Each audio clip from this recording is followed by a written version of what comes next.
பிரியா, என்னது இது? கண்ணை பொத்துனது யாருன்னு கேட்காம உட்காந்துட்டு இருக்க? லவர்க்காக வெயிட் பண்ணிட்டு இருக்கிற ஒரு பொண்ணோட கண்ணை வேற யார் வந்து மூடுவாங்க? ஓ, மேடம் மூடல இல்லையோ? கோபமா இருக்கிற மாதிரி தெரியுது. வா, தாஜ்ல போய் டீ சாப்பிடலாம்.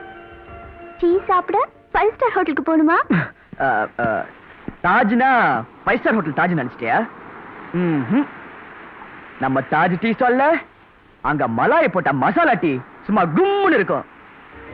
என்னங்க இது, உங்களுக்கு நல்ல இடத்துல வேலை கிடைச்சிருக்கு, லவருக்கு ஒரு ட்ரீட் கொடுக்கணும்னு தோணலையா? சம்பளம் கைக்கு வரட்டும், அப்புறம் நீ போதும் போதுங்கிற வரைக்கும் கொடுத்துக்கிட்டே இருக்கிற.